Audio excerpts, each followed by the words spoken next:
review article made by Dr. Staverino show and confirm that the presence of erosive esophagitis is associated with the subsequent development of Barrett esophagus 5 years later, and this is the precursor of esophageal adenocarcinoma. Let me remember that Barrett esophagus prevalence in European general population is not more than 1.3 or 1.6%. For this reason, we started performing this study a few years ago. And regarding this study, the aim of this study was to go to evaluate the real lesions inside the esophagus, because, as I told you before, to evaluate the gastroesophageal reflux after sleep using only symptoms is not enough. This is an example of how we performed the surgical technique using a 48 French bougie, starting the resection 6 centimeters from the pylorus, and we performed with Professor Basso the complete fundectomy, and we try to perform the prevention of postoperative complications. The residual volume of the stomach is 68 milliliters, using a stapler line as reinforcement. Now, from 2007 to 2010, 162 patients were submitted to sleeve gastrectomy. The 1.8% were of these patients, 3 patients were excluded for serious complication. The 30% of these patients that we recall refused to be involved in this study, and the 69%, almost 70%, accepted to be involved in this study. In these patients, we involved only patients we submitted to sleeve gastrectomy 3 years before, at least, and we recorded the history, symptoms, and we were sure that these patients had no Barrett esophagus before sleeve gastrectomy, because all of these patients, before the surgical procedure were submitted even at gastroscopy. In these patients, we evaluated the BMI and the weight loss, the GERD symptoms assessment, and we submitted these patients to upper GI endoscopy. This is what we have done, the physical evaluation, where we place the biopsy. We perform an endoscopic evaluation of esophagitis using the Los Angeles classification, and we measure the EG junction. We measure the EG junction from the teeth from upper scissors, and we perform, when needed, biopsy for histological assessment of Barrett esophagus. The definition, how we define Barrett esophagus, is this definition is the definition that everybody accepts in the world. This is the definition placed that we use and we respect, coming from AGA. And this is the method that our pathologists use in order to do the histological examination, diagnosis of Barrett esophagus. And here we go immediately to the results. Here you can see that the follow-up is a follow-up of almost 5 years, 58 months. The women and male. The BMI at the starting point 47, and the BMI 5 years later 31. This means that with a 70%, about 70% of excess weight loss. This means that after 5 years, in our experience, this surgical procedure is confirmed to be an effective procedure. And more, you can see that what we found in the 70% of these patients during endoscopy. In the 70% of these patients, we found bile bile secretion in the stomach and in the esophagus, in the 70%. And here you can see what happened in terms of gastroesophageal symptoms. The patient submitted to sleep before surgical procedure, the 37% of these patients complained symptoms, and this 37% became 76% after sleep gastrectomy. And what we found more, that in the 72% of these patients, we found out an intrathoracic migration of EG junction. The pre-operative migration before surgical procedure was 15%.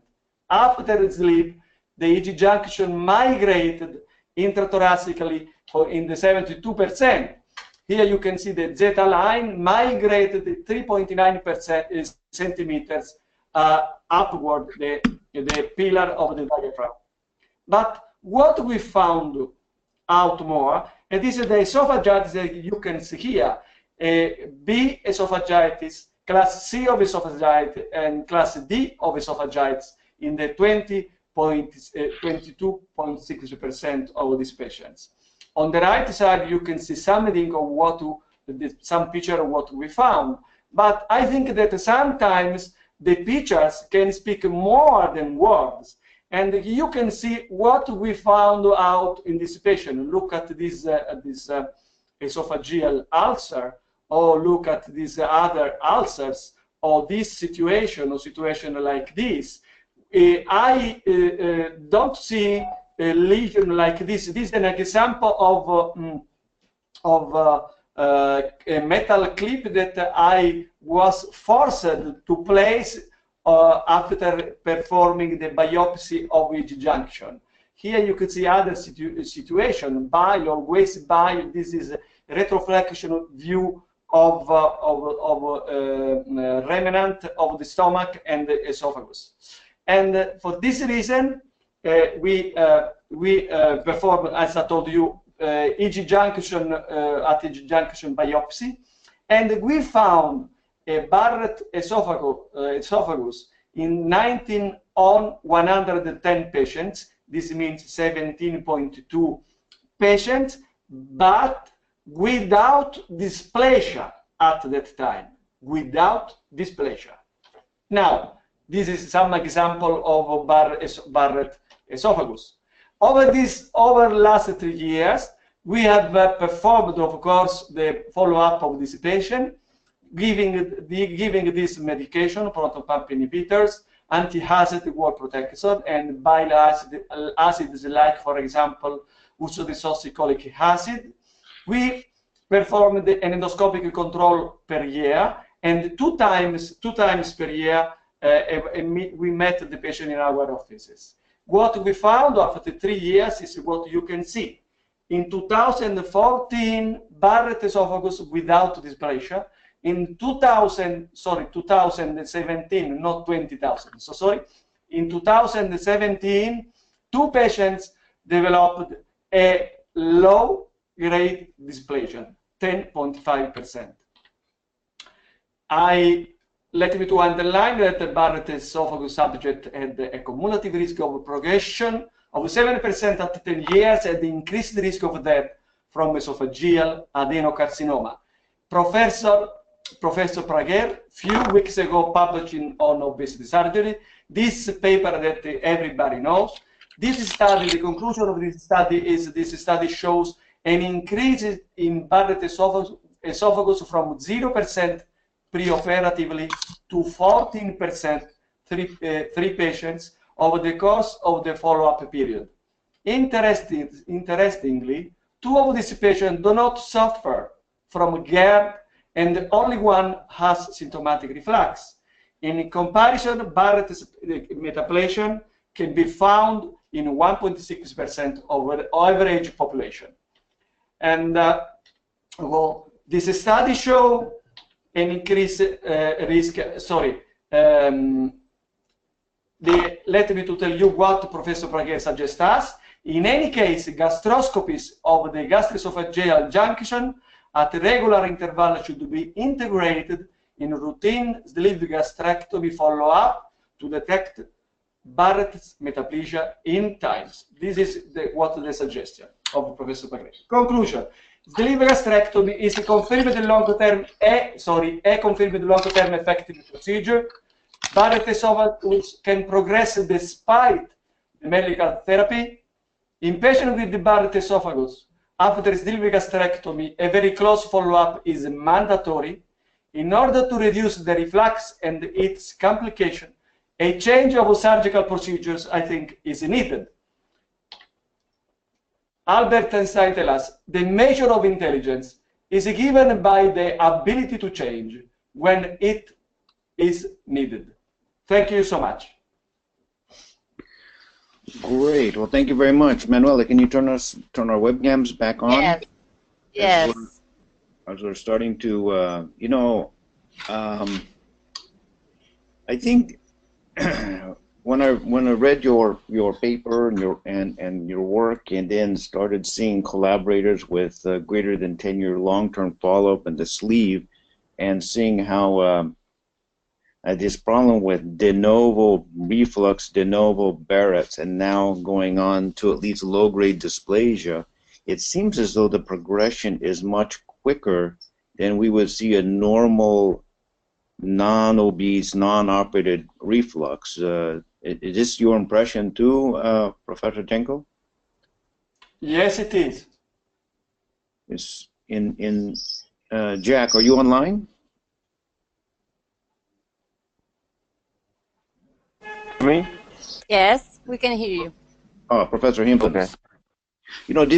Jack, this is something you, in your work, you warned us about from the very beginning, and this biphasic response to the sleeve, and then de novo reflux. I think in your paper as well, you excluded reflux patients, and they developed de novo reflux. Have you seen the problem with Barrett's esophagus as well in your patients?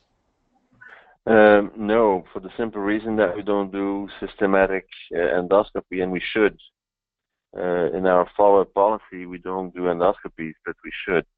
And in the very selected patients that complain of GERD, we haven't found Barrett's yet, but as very well outlined by Dr. Genko, very often Barrett's esophagus is not accompanied by any symptoms. So, but for sure, I think we should perform endoscopy.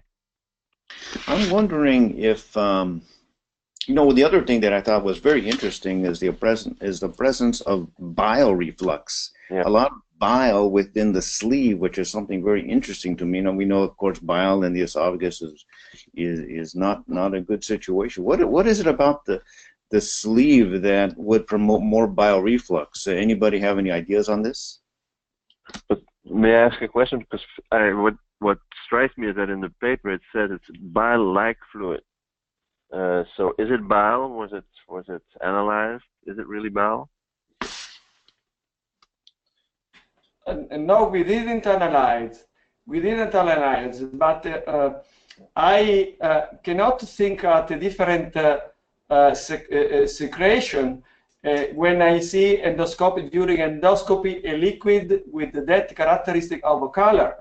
That is bile, and not only bile. Let me to underline bile and the pancreatic secretion. In that liquid there is acid, there is bile, there is a pancreatic secretion, there is pepsin. The reason why I think the progression of esophagitis, the rapid progression of esophagitis to Barrett esophagus, the more rapid progression in patients submitted to sleeve gastrectomies is due to the presence of bile. When we perform the same procedure in morbid obese patients, even with 13 or 14 BMI point up in obese patients, it is not so frequent to find bile secretion in the stomach or in the esophagus. One of the reasons is, I think, that after we destroy the anatomy of the stomach, the stomach, residual stomach, no longer emptied as the stomach untouched. That is for sure. For this reason, another explanation is that we destroy his angle. This means that everything can rise in the stomach, can rises up in the esophagus. And when 1/3 of the tube is migrated in an ambient of negative pressure, this 1/3 of the stomach sucks from the 2/3 of the stomach that still remain in abdominal pressure, where the pressure is abdominal cavity, where the pressure is positive. So I have a question from Professor Brashear from Jordan. When would you recommend operative intervention, conversion to bypass? At any point in time, based on symptoms, or when you have the first appearance of Barrett's? Anybody? I suggest to do what American Gastroenterological Association recommend to do in patients with the Barrett esophagus. When we found Barrett esophagus in patients not obese or even with obesity, we have to perform only the follow-up. Okay, performing one gastroscopy once per year is enough.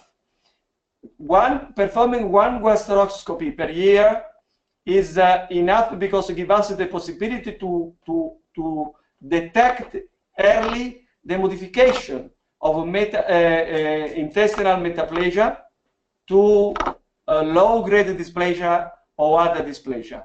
When we perform the diagnosis when we detect the low-grade dysplasia or other dysplasia, we have to treat immediately the patients with the radiofrequency.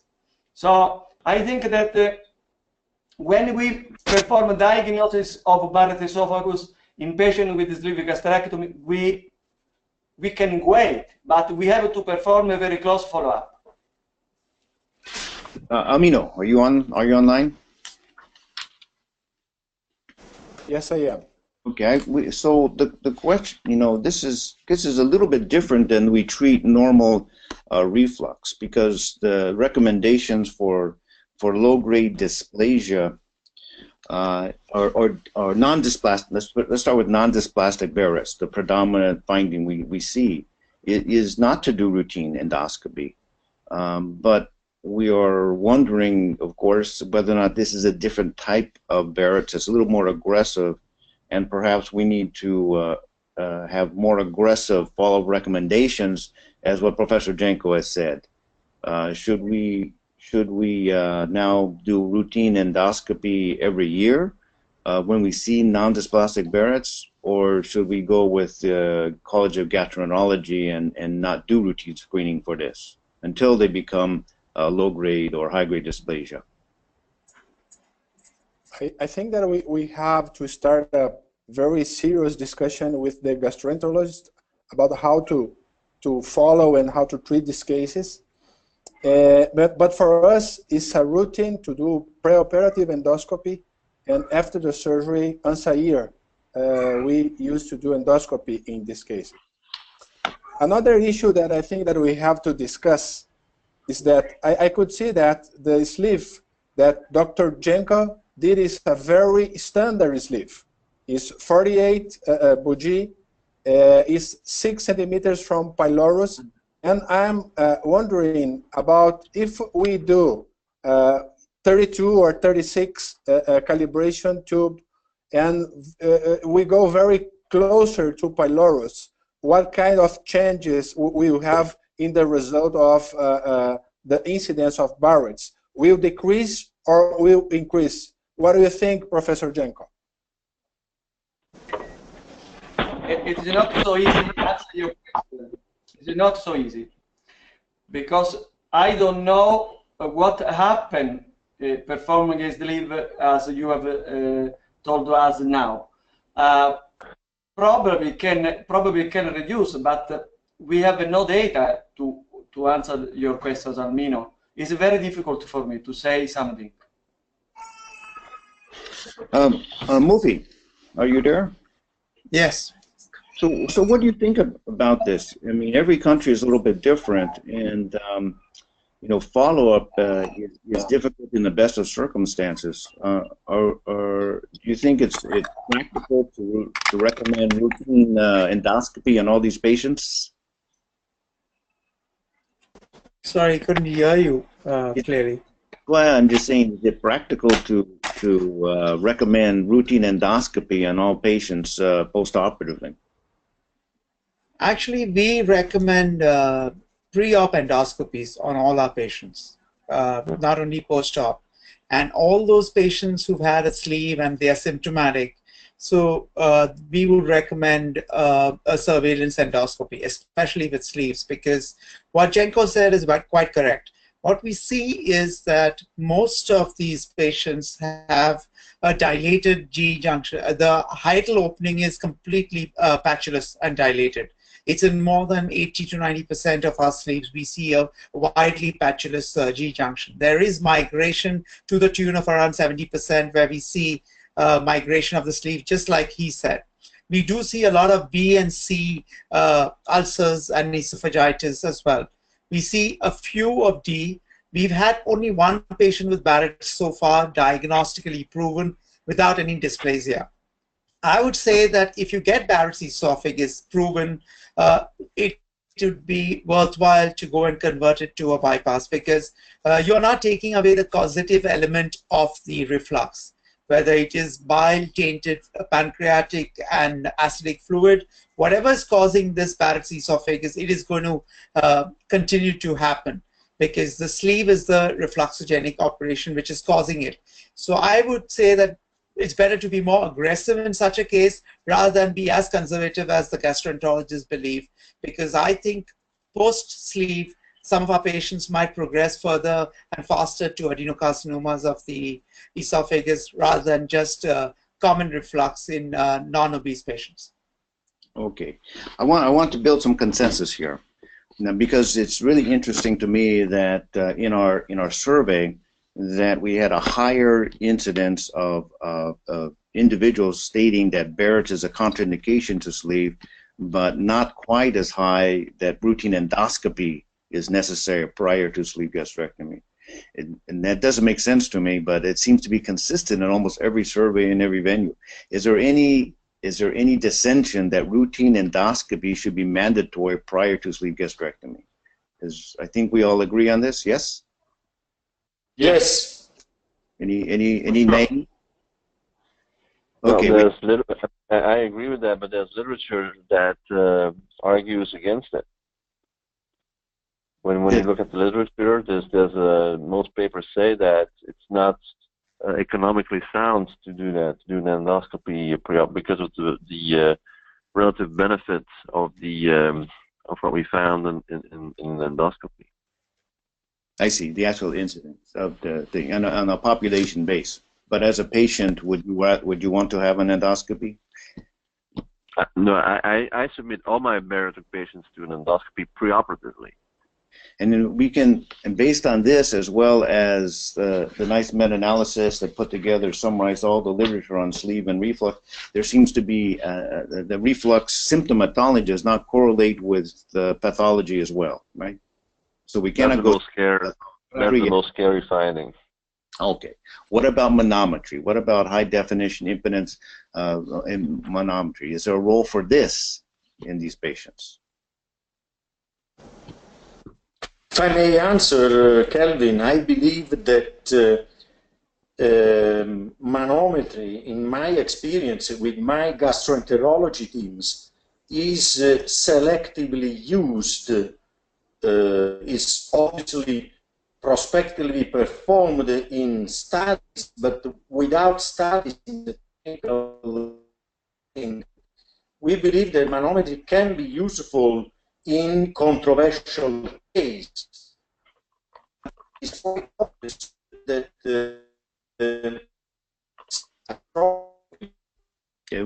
I'm sorry, Luigi, your connection is fading a little.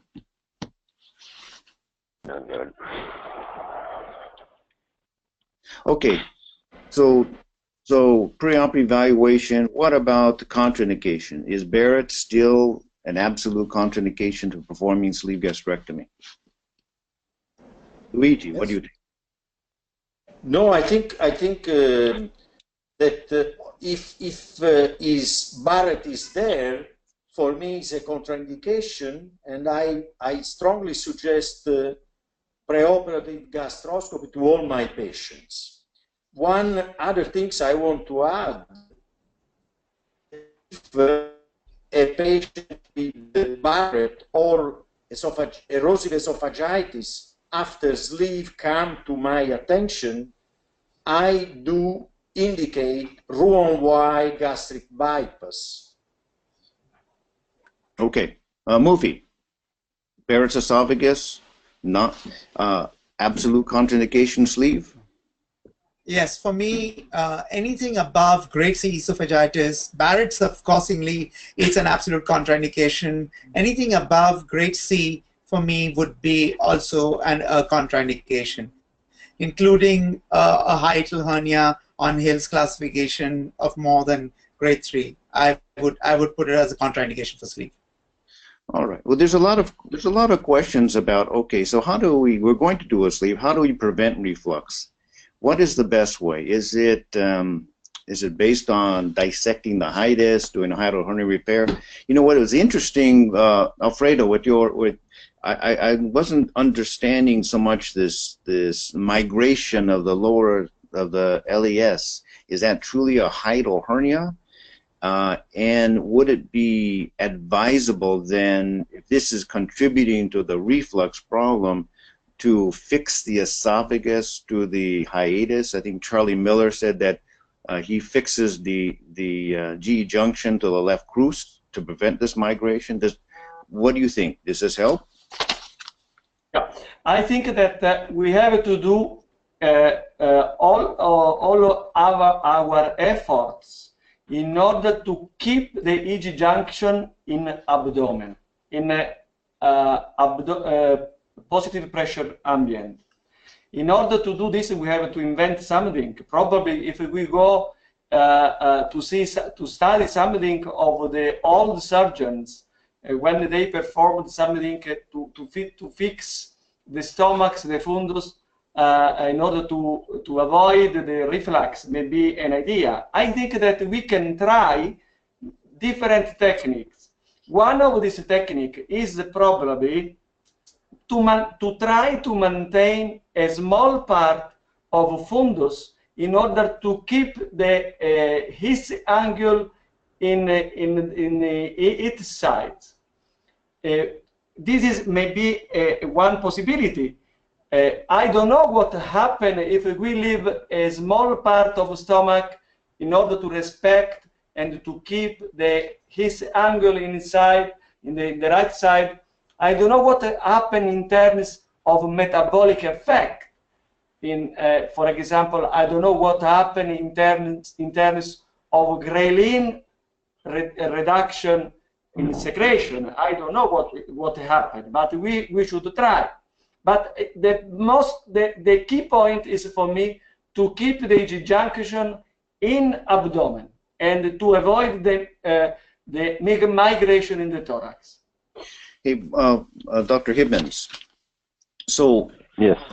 So this is where that's confusing a lot of us, because I think we can agree that if there's a hiatal hernia, we fix it. We keep the G junction inside the abdominal cavity, but leaving a little fundus. I mean, this is something that we're afraid of, that you've written about the neofundus formation. If you leave a little fundus and you have a high pressure zone, it will expand over time. And do you think this is contributing to reflux, or how should we handle the fundus?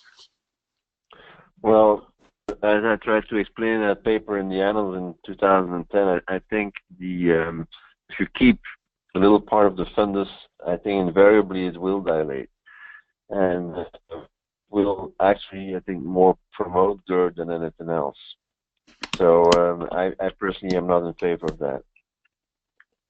So you wouldn't do that. Amino. Yeah. We have a few papers in literature recommending that we preserve some part of the fundus and try to do a fund application associated to the sleeve in order to prevent reflux. One of these studies, they come from Chile, from Bragueto. And what they conclude is that it is a very good surgery to avoid reflux. But in 3 years, 100% of the patients will start and will have a very important weight regain. So we can, keeping the fundus, we can prevent a reflux, but we have a lot of weight regain after the surgery. You're saying keep the fundus to use as a Nissen wrap?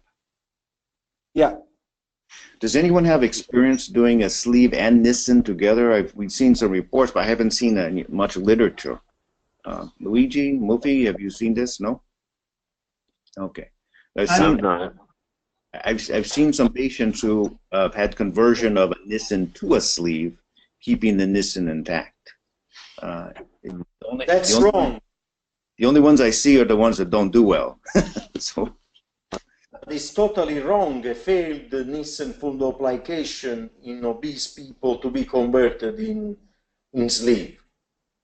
That's not what Noka says. Noka keeps the Nissen and performs a sleeve and actually transects the wrap and keeps the wrap in place. And he claims excellent results.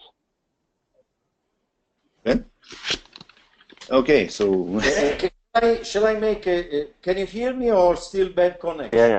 We hear you very well. Yeah, we can. Do we all agree that a failed sleeve with erosive esophagitis after sleeve or Barrett is an indication to a Roux-en-Y, or some of us are thinking that a one anastomosis or mega loop is an indication for solving this problem? Because I'm coming out of this busy consensus meeting here in Naples, and they were claiming that the mini gastric can be an option in failed sleeve, also if they have reflux and erosive esophagitis. That's to treat bad with evil. Not for me. So the question is did they present some data for this? No, we're of worried course about not. the bio, we're worried about the reflux and other things. Yeah, I don't know. I don't know if this is a good thing or not. Mufi. Luigi, I would love to burst this bubble because we are currently running a study which is randomizing patients with a sleeve bypass and one anastomosis gastric bypass, and we are prospectively scoping all these patients. All right, so we've got 50 patients in each arm, and we've scoped them over a 2-year period now for the study. And I can tell you that 80% of the single anastomosis gastric bypass have got bile in the esophagus, in the pouch. It might not be symptomatic, but 80% have got proven bile gastritis on biopsy. So I would be careful before advocating this without long-term results.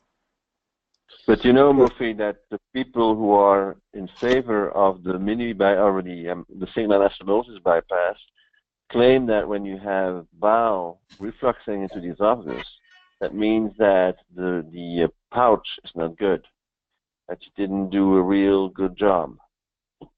You know, so that's the explanation that they always have.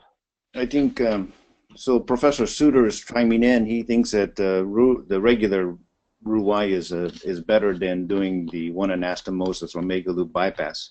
Yeah. I think we have to be cautious about is there an advantage of doing the one anastomosis bypass in this situation over a standard Roux-en-Y bypass? Is there any advantage to this? No. No. No. Okay. And one more thing I wanted to say is bile reflux is worse than acid reflux after mini bypass. So, okay. Let me ask another question, and then let's go into the treatment. So let's say we have a patient who with prospective sleeve but has some Barrett's esophagus. Is there a role to eradicate the Barrett's prior to doing the sleeve and doing the sleeve anyway? Is there any? I mean, we're talking about someone who maybe you might not want to do a gastric bypass on. Is there a role for this? Natan, are you on board? Natan, I think he joined us. Yes, he has just joined us, and I guess he will connect in a couple of minutes. Because Dr. Zendel has a lot of experience with anti-reflux procedures, and I wanted him to chime in about this. And what about and for treatment post, what about the use of the magnets, the toric? Anybody have experience with this? Amino, you've done everything. Have you put these magnets? No. Mufi? We don't have this. No experience. Luigi? I took out one. Yeah, you took. And I can tell you, it's hell. Yeah, I've seen some videos, and taking it out is not so good. But I think there may be a case report of using this after sleeve in order to control the reflux symptomatology. And maybe, I think we're all in agreement. If there's Barrett's esophagus, it ups the game. We're not just treating symptomatic reflux. We are doing something else. Kelvin, I'm here. Can you hear me, guys? Yeah, Nathan, you're here. Good. Yes. Sorry, I'm having a little bit sick. So we use some of these ones as primaries. We stopped doing it because, as Jack mentioned it, when we reviewed him, we found that they were embedded in a fibrosis that was so difficult to remove that was very easy to injure the esophagus. Second, even the company mentioned that they are reviewing their own design to make it work for after the sleeve. Because in the primary they have now, you have to have most of the anatomy corrected. So I don't think it's not the moment to use that one yet. What about eradicating the Barrett's prior to sleeve? Do you think there's a role for this, or do you think it's just a bad idea and just go to gastric bypass? I will say it depends what you think about the Barrett concepts. I mean, I'm a radical regarding Barrett's concept. I think once you have Barrett, even if you're eradicated now and you are young, I wouldn't do the sleeve. But if you are 70s and you can eradicate by phototherapy or something the Barrett's, it doesn't matter anymore. But as a concept, I won't do it. Yeah, Fredo. Yeah. I think that there is no role for sleeve gastrectomy after eradication of Barrett esophagus. This is for many reasons. First, because there are some studies that demonstrating that after eradicated the Barrett can reappear. First. Second, and this may happen more in patients just eradicated and then submitted to a surgical procedure like sleeve gastrectomy. But I wonder why we have to leave or give this possibility to be submitted to sleeve gastrectomy to a patient with the Barrett, even if it was eradicated, when we have so many patients that we are not able to submit to surgical procedure. We are able to submit to bariatric procedure just 1 or 2, sometimes 2.5% of these patients. Why submit patients with the prior Barrett esophagus, even if it was eradicated, with the risk to reappear in the future? Well, I think I can answer that for you, Professor Janko. Not all patients fit into a nice, clean if and or. Some patients present with other problems that a bypass may not be the best operation. I can think of patients who have repeated repetitive smoking, maybe a history of alcoholism, perhaps very high risk, and maybe patients who are considering a duodenal switch because of their super obesity. And so the question, and that brings another question to mind. If we think that it's not just acid, but also bile and bilial contents that create this issue, not just conversion to gastric bypass, what about the role of doing a duodenal switch in these patients? Let's say a patient we choose to do a sleeve because we're staging duodenal switch, BMI 70, 75. They're now BMI is 40. We see a little Barrett's. Do we go bypass or do we go duodenal switch? Jack, your opinion. The problem with duodenal switch is that it makes sense to do it in order to prevent Barrett's, but the problem is that, and we demonstrated that all the patients who suffered from GERD and were submitted to a duodenal switch did not improve in terms of GERD symptoms. Again, it's just GERD symptoms. But in terms of Barrett's prevention, theoretically it would make sense. Theoretically. But I guess we have to treat the patients not just one aspect like their Barrett's or their obesity, but we have to look at the entire situation. Okay, so now when do we intervene post-op? So a lot of questions about when do we intervene? Do we intervene at the first sign of non-dysplastic Barrett's? Do we eradicate this? Do we wait till they're low-grade dysplasia? When do we intervene? Professor Jenkel, start us off. When do you think we should intervene? Do we intervene early and later, eradicate, convert, or what would you suggest? There are many different situations. For example, we have patients with the Barrett esophagus that we have been treating with 20 milligrams of omeprazole per day and nothing more, and their quality of life is perfect. Submitted once per year to gastroscopy, Barrett esophagus is always without metaplasia. This means that with the 20 milligrams of omeprazole per day, we are able to maintain a good quality of life of the patients and to keep the esophagus, to keep the Barrett without dysplasia. If this happens, we can wait and see. If in case of we are not able to control symptoms with 20 milligrams at least of omeprazole per day, this means if the quality of life of the patient is not a good quality of life, even taking drugs. And if we found at the gastroscopy the migration to intestinal metaplasia to even a low-grade dysplasia, immediately to change and submit the patient to other surgical procedure. Which is gastric bypass. Why not? Okay. Ruin why gastric bypass? Yeah, obviously. But what about the patients who have no symptoms? I mean, do you advocate every patient being on proton pump inhibitor? Because as your study shows and many others, the symptoms don't correlate with the disease very well. Right?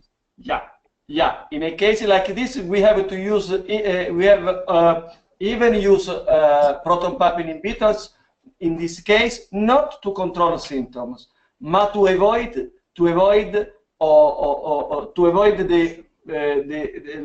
dysplasia. Okay. So this can help.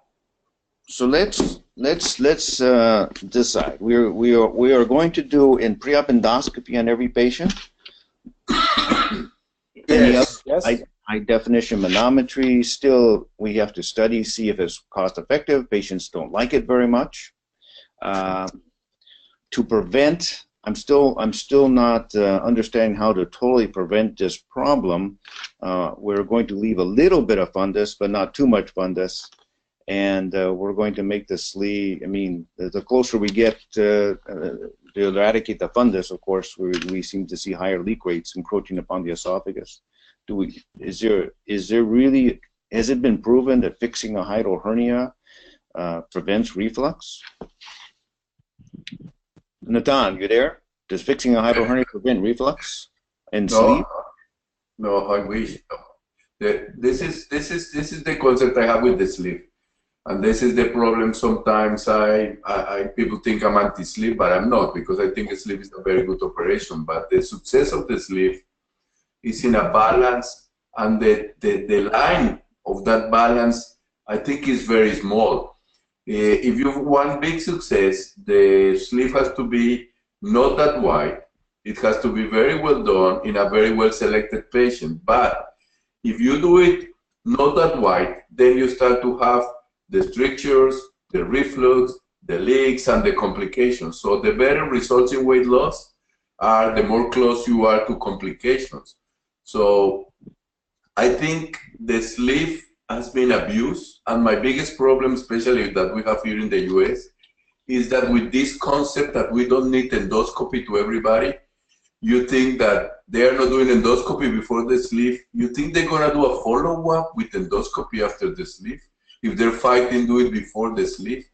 I think we are in a deep problem with the sleep. And I agree with Alfredo here that we don't know even how many of our patients here in the US are having real problems with GERD, real Barrett in the future.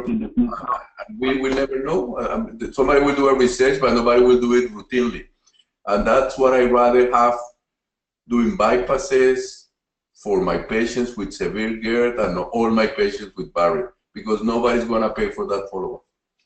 Okay, so what about, instead of working it out, what about just treating? So one of the participants said, well, why not just give routine PPIs like we do vitamins to all the sleeps? Everybody who has a sleep, mandatory PPIs for life. What do you think?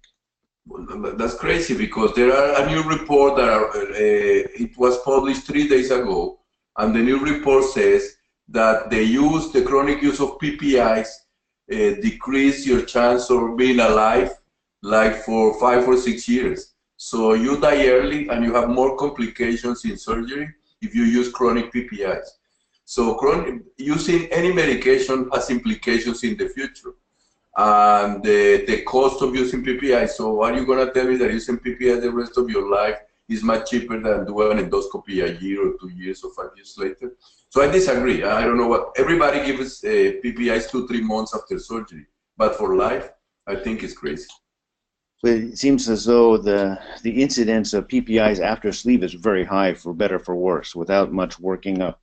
So, you know, I think that's the importance of this work is the warning signs, the prevalence of this operation and the lifelong effects. Now, one thing we really didn't talk about too much, and we have to consider, is age of the patient. Obviously, if we're operating on patients who's 50, 60 years old, this is less of a problem than if we're operating on teenagers. And this goes into our treatment algorithm as to what we recommend. So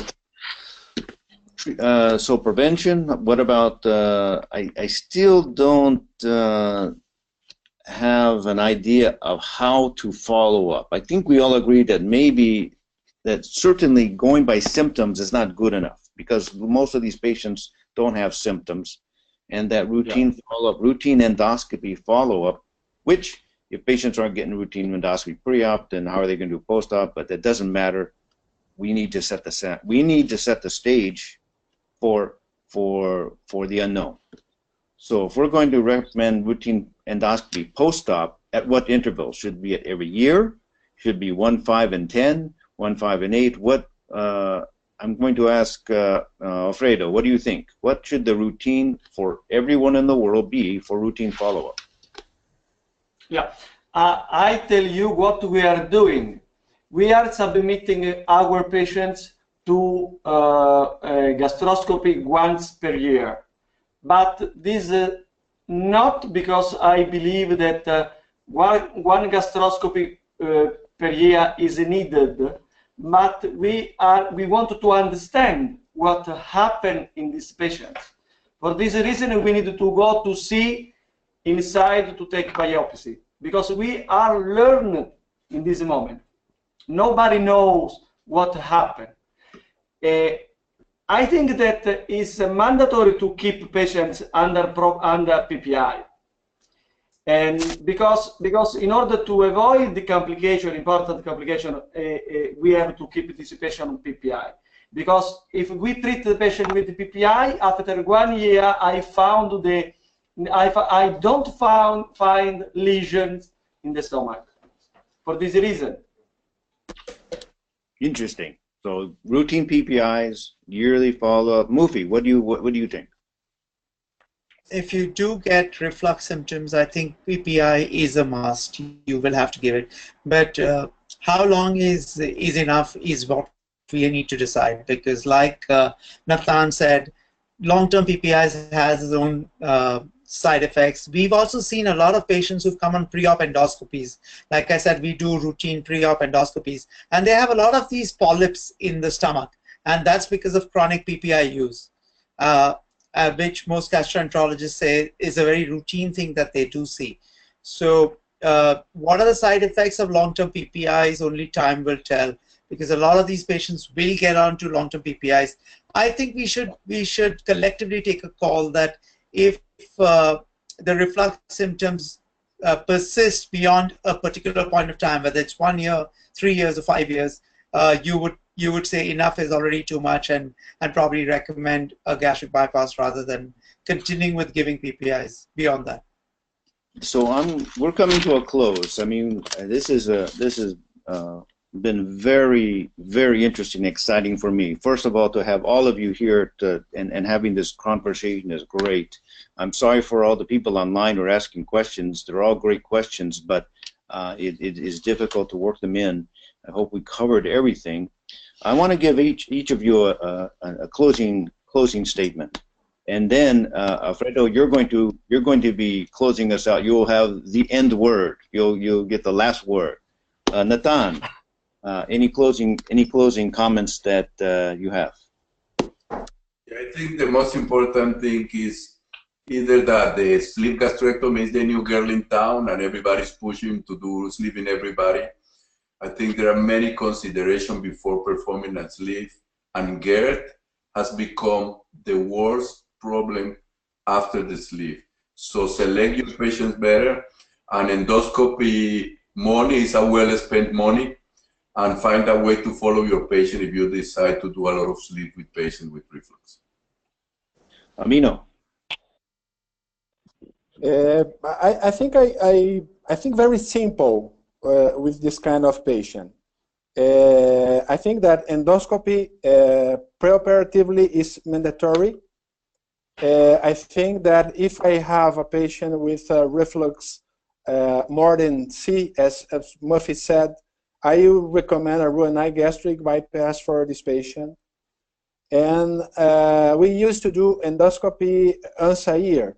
But considering this discussion, and considering that a lot of the patients are asymptomatic, I'm thinking that maybe we have to do the first endoscopy 6 months after the procedure in order to diagnose very early if the patient has a reflux and the patient is asymptomatic. And in conversion to another procedure, I think that we have to offer to the patient what we think that is the best, that is the Roux-en-Y gastric bypass. Mufi. I believe that GERD is the Achilles heel of the sleeve gastrectomy. It's about time that we wake up to this reality and start recognizing that. So pre-op endoscopy for most young, at least, patients with sleeve is mandatory in my practice, and I think it should become that if you do have beyond a certain point of reflux symptoms or beyond grade C, like I said, esophagitis, I would rather not do with the sleeve, because this is going to be a price that the patient will have to pay for a lifetime. Luigi. In my experience, if the patient has a large hiatal hernia and has a chronic reflux, is not indicated for Roux-en-Y. But in case of small hiatal hernia and in case of initial stage of GERD, sleeve gastrectomy can still have a place. My routine follow-up is protocol as 1 year patient review, and in case, and 1 year, after 1 year also X-ray to check if the sleeve is into the chest or is into the abdomen. And in case there are symptoms, or in case there is Barrett, or in case there is reflux, this patient goes to 3 to 5 year endoscopy follow-up. Okay, Jacques. Well, I must say that I'm puzzled. Our policy here was that we would not submit a young patient to sleeve because it's not a reversible procedure. But now, with that issue of GERD, you could say that, okay, we will treat our patients who have a sleeve with omeprazole, but then when we hear of the long-term side effects of PPIs, it gets me a little bit nervous. So in the meantime, I would suggest, and I would agree, that we need to do an endoscopy on all our patients preoperatively, and all the patients with sleeves should get an endoscopy. I would start a year after the procedure, and maybe Dr. Genko can help us with that. Did you see patients who started developing Barrett's late after the procedure, or what is the time span between the sleeve gastrectomy and the appearance of the Barrett's metaplasia? This patient with the Barrett esophagus was submitted 4 years before. After 4 years from the sleeve, we were able to do the diagnosis, and we are sure that these patients didn't have Barrett before, because in our department we submit to gastroscopy, everybody. Okay. So Professor Genko. Professor Higa? Yes. Sorry, Professor Basso here close to me would like to do a rapid comment. Is it possible? Yes, absolutely. Please. Well, thank you for allowing me to speak in this very comprehensive subject. I want to say just few things. Number one, even patients with GERD, in our experience a very happy life. They are very happy with the procedure. They have excellent quality of life. I think we should keep this in mind, which means that we have to try to make this operation a better one, number one. Number two is that we need a very strong need of more prospective studies to have a better understanding of the problem, to have a more clear understanding of what's going on. Number three, we are talking about measures of therapy, but we really do not know exactly what's going on in these patients. We have to understand the causes, the pathophysiology of the phenomenon of GERD in sleeve gastrectomy patients, and possibly we have to find some technical changes that, while allowing to get the good things of sleeve gastrectomy, will also allow to avoid the side effects of the procedure itself. So the final thing is that sleeve gastrectomy, for me, is one of the best procedures for these patients, and this side problem should be taken apart and try to be solved. Well, I don't think anyone could say it better than that, Professor Basso. Thank you very much for your comments and for joining us. Thank you all for being online with us, all of the panelists.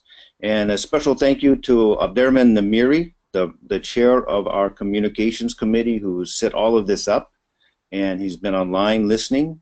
And we can owe him a lot of thanks for all this hard work in bringing us these educational forums. So thank you all for attending. Have a good day. Bye-bye. Thank you. Bye, everybody.